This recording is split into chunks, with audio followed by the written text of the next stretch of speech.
Olá pessoal, tudo bem? Chegamos em mais um vídeo para o nosso canal e hoje, como vocês podem já observar aí no título, nós trataremos sobre as gerações de direitos humanos. E nossa pessoal, já de antemão aqui no vídeo eu já quero falar com vocês que eu preciso dar uma arrumada nessa cadeira, porque ela está fazendo muito barulho quando eu me movimento. Eu espero que isso não atrapalhe tanto no vídeo, mas já está me incomodando um pouquinho esse barulho, então eu vou resolver isso e eu espero que não faça mais esse crack na hora que eu me movimento com ela. Mas enfim, voltando aqui, depois desse parênteses, falar sobre direitos humanos hoje, pessoal, e é um tema que ele não está 100% ligado à introdução ao estudo do direito ou ao direito civil, mas é um assunto que ele sempre foi muito importante e continuará sendo importante. E existem dois motivos pelos quais eu gostaria de tratar com esse tema hoje com vocês, porque durante esses dias eu estava acompanhando em documentários e alguns livros falando justamente sobre algumas guerras, né? Principalmente a Primeira e a Segunda Guerra Mundial. E ali, pessoal, foi o maior escândalo envolvendo violações a direitos humanos, né? Principalmente a gente vendo o número de mortes na guerra e toda aquela atrocidade da Alemanha nazista frente aos direitos dos judeus, né? Que foram mortos durante esse período aí de guerra, tá? Então esse foi um dos motivos, tá? Pela minha pesquisa e querer trazer para vocês essas gerações de direitos humanos. Mas o segundo motivo também tem a ver, hoje é dia 22 de abril de 2025 e no dia 21, ontem, nós fomos surpreendidos pela morte do Papa Francisco. Ele era o líder máximo da Igreja Católica, para quem não sabe, e justamente o Papa Francisco, eu como católico, acompanhava muito dos seus discursos, e eu percebia que ele era uma pessoa que enfrentava muito ódio, principalmente a uma ala mais conservadora, né, da Igreja. E um dos discursos dele que me marcou muito foi ele falando que não há paz se não respeitarmos a liberdade de expressão, a liberdade religiosa, a liberdade de pensamento, o respeito ao próximo, né? Se nós não respeitarmos essas premissas básicas, pessoal, nós não alcançaremos jamais a paz. E o Papa Francisco falava muito disso, principalmente porque a maioria das suas falas sempre eram marcadas com respeito à dignidade da pessoa humana e aos direitos humanos em si. Ou seja, este vídeo aqui eu estou gravando justamente em homenagem ao Papa Francisco. É claro que quando a gente vai falar de gerações de direitos humanos, nós não vamos falar diretamente do Papa Francisco ou da Igreja, até porque as gerações de direitos humanos elas nasceram a partir do seio de uma revolução, né, que a gente vai entender durante o vídeo, mas aqui fica a minha homenagem para o Papa Francisco pela sua importância na Igreja Católica e também na sua importância por esse equilíbrio de um líder muito equilibrado e de um líder que precisávamos, né, que mostrou para a gente que não é só pelo ódio que se conquista o respeito, mas pelo amor. Então foi um dos ensinamentos que ele deixou para a gente enquanto estava aqui. Então, sem mais delongas, já feita essa introdução para vocês do nosso vídeo, então vamos falar um pouquinho aí sobre as gerações de direitos humanos. E a primeira informação que eu quero trazer para vocês, tá, pessoal, é que as gerações de direitos humanos, elas têm como finalidade, né, ela busca justamente os ideais iluministas. Os ideais iluministas eles apareceram como um contrassenso à época, ali ao final do século XVIII, até porque, está passando um avião aqui em cima agora, eu espero que ele não faça barulho no vídeo, porque já basta o barulho da minha cadeira, tá? Não quero mais barulhos atrapalhando. Os ideais iluministas eles surgiram justamente como um contrassenso, um contraponto àquela ideia de Estado e de política que a Europa vivia no século XVIII, né? Tanto a Europa quanto a América, né? Porque os ideais iluministas influenciaram tanto as revoluções francesa quanto a Revolução Americana, né? E com isso, a partir desses ideais iluministas, surgiram ali 3 premissas muito importantes que vão marcar cada geração de direitos humanos, tá? E que a doutrina hoje em dia, pessoal, ela não se limita mais a essas 3, a doutrina já está chegando até numa 7ª geração ou dimensão de direitos humanos, mas aqui neste vídeo eu não quero confundir vocês com isso, porque é um esforço doutrinário muito grande que eu estava pesquisando também, mas aqui eu quero passar para vocês justamente as mais importantes, que são as que mais são cobradas também nas provas, são cobradas nos concursos, enfim. 3 premissas foi o que mencionamos, e a primeira delas é a liberdade. Liberdade, então, vai ser o ponto de partida para os direitos de primeira geração. E por quê? Porque os direitos de liberdade, pessoal, eles surgiram, melhor dizendo, num contexto onde a Revolução, tanto francesa quanto americana, surgiram para derrubar o governo autoritário, para trazer o respeito às liberdades pessoais, principalmente, como a gente já mencionou, o direito à liberdade, o direito à liberdade de expressão, liberdade de ir e vir, no caso eu digo liberdade no sentido físico, né? Liberdade de expressão, tá? Liberdade religiosa, importante também mencionar, ou seja, são direitos que eles são negativos. E o que são direitos negativos, pessoal? Além disso, melhor dizendo, eu não mencionei aqui para vocês o direito à vida. Assim, o direito à vida é a gênese, né? O direito ao voto também é muito importante. Eu não havia mencionado, mas agora, já fazendo esse fio aqui, já trouxe para vocês. Mas o que tem a ver essas liberdades? Elas são liberdades negativas, ou seja, são aquelas liberdades que a população vai ter ante a atuação repressiva do Estado. Né? E por que a atuação repressiva do Estado? Essa atuação, esse Estado policial, vigilante do Estado? Porque justamente durante esse período do absolutismo, né, que a gente viu na França, e durante toda aquela questão do Império Britânico sobre os Estados Unidos, nós vimos que a colônia Estados Unidos, né, que surgiu depois desse nome, quanto à França, a sua população vivia à mercê daquilo que o Império Britânico ou o rei absolutista acreditava que era o correto. Não existia ali o direito ao voto, não existia liberdade de ir e vir, liberdade de expressão muito menos, porque a gente viu durante a Revolução Francesa quantas pessoas foram mortas, né, pelo ideal iluminista. E então, pessoal, nós vemos que esses direitos de primeira geração, eles são aqueles direitos básicos, direitos da pessoa como cidadã, né, que hoje nós encontramos nos estados, na grande maioria dos estados, e que são direitos são basilares, é claro, mas hoje em dia eles já são banais, né? A gente fala, liberdade de expressão todo mundo tem, liberdade, o direito ao voto todo mundo tem, né? Mas antigamente não era assim. A conquista desses ideais foram lutas, pessoal, que muitas pessoas perderam sua vida em prol de uma causa, e que no caso foi ali na Revolução Francesa e na Revolução Americana, tá?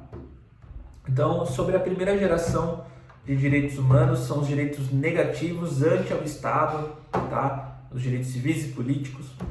Nós passamos para os direitos de segunda geração, tá? Que eles vão está combinando ali com o ideal de igualdade. O ideal de igualdade. E por que é chamado assim? Justamente porque durante a evolução, pós as revoluções, pós as conquistas dos direitos de primeira geração, o Estado acabou, ou melhor, a população acabou percebendo que o Estado, além de vigilar a segurança pública, de estar ali respeitando as prerrogativas individuais de cada um, como a gente mencionou, dos direitos de liberdade, também deveria estar provendo no sentido de que é dever do Estado entregar saúde, entregar educação, entendeu? Entregar o trabalho, o direito ao trabalho, né? Ou seja, foi evoluindo ao ponto de perceber que o Estado ele também tem a sua função social. O Estado ele não só vai se preocupar com a política interna, vai se preocupar com os assuntos internacionais, vai se preocupar com assuntos que envolvam somente liberdades, como a gente já mencionou, mas também como direitos sociais. O Estado ele tem a função de prover direitos sociais. E justamente esses direitos sociais, pessoal, só fazendo um comparato histórico também, foi muito difundido essa ideia do Estado social de direito, tá? Justamente pelos ideais socialistas, né, que surgiram à época. Nós temos como exemplo 3 países que trouxeram direitos sociais nas suas constituições, que foi a Constituição Mexicana de 1917, a Constituição de Weimar de 1919, na Alemanha, e também no Brasil, em 1934, na Carta de 1934, que a gente viu ali direitos sociais, principalmente, se não me falha a memória, ali da carteira de trabalho, né, na época de Getúlio Vargas. Ou seja, foram avanços que o Estado propôs ao cidadão, justamente porque, segundo os ideais socialistas da época, tinha o dever de estar agindo para o bem coletivo, para o bem social, porque as pessoas, além de terem liberdade de voto, liberdade de pensamento, liberdade religiosa, as pessoas também precisavam de apoios econômicos e sociais, não é? Então, sobre os direitos de segunda geração, nós sempre lembraremos então desse ideal de igualdade, tá bom? E agora, pessoal, chegando nos de terceira geração, vou tomar uma água aqui só para não morrer com a boca seca. Comprei isso aqui, muito bom, 1 litro, e até dá vontade de tomar água agora. Os ideais, então, de terceira geração, que eles têm uma ligação muito forte com a premissa de fraternidade, que era justamente o último lema da Revolução Francesa: liberdade, igualdade e fraternidade, tá? E o que significa esse ideal de fraternidade e qual que é a sua aplicação? Porque às vezes é muito difícil da gente identificar o que é, mas é muito tranquilo, pessoal. Que o direito de terceira geração, justamente olhando esse ideal de fraternidade, vai estar voltando do direito para o coletivo. É a partir dos direitos de terceira geração que nós vamos estar em avanço aquela política individualista que nós encontramos anteriormente. Justamente porque os direitos de fraternidade, eles surgirão pós Segunda Guerra Mundial. São os direitos coletivos, ou seja, o direito individual, ele é importante, porém o direito coletivo, ele também tem a sua validade. O direito coletivo, ele ele vai estar surgindo, pessoal, num contexto onde o mundo enxergou os problemas da individualidade. Ou seja, que a busca pela paz, ela está cada vez mais próxima. São os direitos de fraternidade, de solidariedade. E aí a gente vai ver o desenvolvimento tecnológico, o meio ambiente saudável. Ou seja, é a partir do direito de terceira geração que as pessoas começam a entender que tanto os direitos individuais quanto os coletivos, eles são importantes, eles têm a sua aplicação e por isso eles devem ser mencionados aqui, tá? Nessa esteira, né, de direitos, como a gente mencionou. E aqui, justamente, pessoal, eu penso que eu fiz justamente um resuminho hoje para tentar entender melhor a aplicação dos direitos, principalmente de terceira geração. Porque os direitos de terceira geração, pessoal, eles estão sendo difundidos hoje em diversas, não diria ramificações, mas diversos entendimentos que estão desabrochando nas demais teorias de direitos que eu mencionei para vocês. Porque eu falei dos direitos de quarta, quinta, sexta, sétima geração. E esses direitos, pessoal, principalmente os de quarta e quinta geração, eles combinam muito com os direitos de terceira geração, mas a doutrina entende que eles precisam ser mencionados. E aqui eu trouxe para vocês 2 resuminhos falando sobre eles, né? Que os direitos de quarta geração são os direitos relacionados à tecnologia e à informação, abordando questões como privacidade e proteção de dados. Aqui, pessoal, daria para a gente fazer uma ligação com os direitos de terceira geração, não é? Porque são direitos individuais e coletivos, não é? Por que não? Os direitos da tecnologia e informação não se encaixam também no direito de terceira geração, é possível. E os direitos de quinta geração, que são os direitos emergentes, que incluem direitos relacionados à inteligência artificial e biotecnologia. Então, aqui até a quinta geração, mas a gente pode ver nos direitos de sexta e sétima geração, pessoal, que a doutrina ela até vai falar do direito à impunidade. É uma discussão não tão nova, mas uma discussão que ela é muito filosófica, tá? Mas o que eu queria trazer para vocês era justamente os direitos de primeira, segunda e terceira geração, que na minha visão são os que mais eles têm um tato, a gente consegue compreendê-los melhor e também é importante para as provas, né, concursos, que diversos concursos, principalmente aqueles das carreiras de defensoria, são muito importantes. E os direitos humanos, eles são muito cobrados nesse tipo de concurso.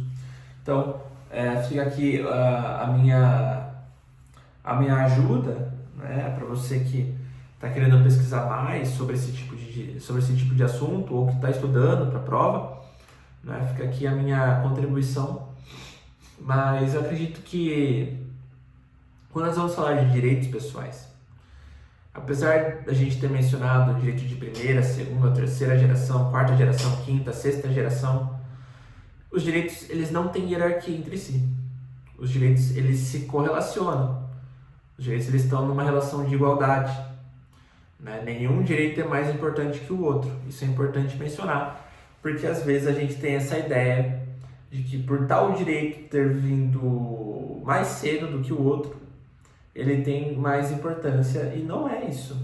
Cada direito tem a sua importância, a sua esfera de aplicabilidade, principalmente porque a gente vive num mundo onde temos uma pluralidade enorme de pensamento, pluralidade enorme de culturas, tá? E os direitos, eles estão ali para estar observando a todos, tá bom?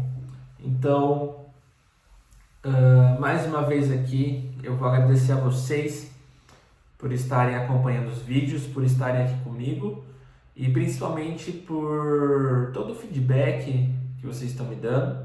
Está sendo muito legal estar aqui, pessoal. Eu sempre falo que conversar com vocês, expor aquilo que eu acredito que seja o correto como direito. Não é uma obrigação, mas sim um momento de reflexão e um momento que a gente pode ter essa troca de conhecimentos, porque da mesma forma que eu quero transmitir conhecimento para vocês, vocês também transmitem muito e muito mais conhecimento para mim. Então, eu agradeço muito por vocês estarem aqui acompanhando e vamos lá. Então, eu aguardo vocês aqui no próximo vídeo, que logo logo já vai sair também. Ele já está sendo confeccionado e a gente já vai continuar nossos estudos. Mas hoje eu fiz uma abertura exclusivamente sobre direitos humanos, tá? Em homenagem, como eu mencionei no início do vídeo, ao Papa Francisco. Então, muito obrigado, pessoal, e tchau, tchau, até o próximo vídeo.